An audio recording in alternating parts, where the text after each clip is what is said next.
হরে কৃষ্ণ।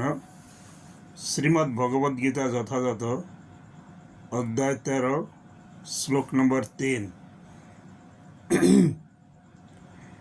কেউ যদি ভগবদ্গীতার পরিপ্রেক্ষিতে কর্মক্ষেত্র ও ক্ষেত্রজ্ঞ সম্বন্ধে পুঙ্খানুপুঙ্খানুভাবে অধ্যয়ন করেন তাহলে তিনি জ্ঞান লাভ করতে পারবেন। ভগবান বলেছেন, আমি প্রতিটি দেহের ক্ষেত্রজ্ঞ। জীবাত্মা তার নিজের দেহের ক্ষেত্র হতে পারে, কিন্তু অন্য শরীরের সম্বন্ধে তার কোনো জ্ঞান নেই। পরমেশ্বর ভগবান, যিনি পরমাত্মা রূপে প্রত্যেক শরীরে বর্তমান, তিনি সমস্ত শরীর সম্বন্ধে সর্বত্রভাবে অবগত।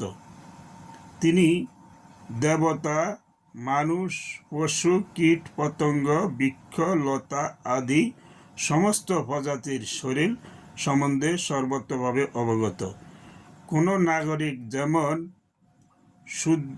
শুধু তার নিজের জমিটি সম্বন্ধে অবগত, কিন্তু রাজা কেবল তার রাজপ্রাসাদ সম্বন্ধে অবগত নয়, তিনি তার রাজ্যের প্রতিটি নাগরিকের সমস্ত সম্পত্তি সম্বন্ধে অবগত। তেমনি কেউ তার নিজের দেহের মালিক হতে পারে, কিন্তু পরমেশ্বর ভগবান হচ্ছেন সমস্ত শরীরের মালিক। রাজা হচ্ছেন তার রাজ্যের মুখ্য মালিক এবং নাগরিকেরা হচ্ছেন গৌণ মালিক। তেমনি পরমেশ্বর ভগবান হচ্ছেন সমস্ত শরীরের মুখ্য মালিক। হরে কৃষ্ণ। হরে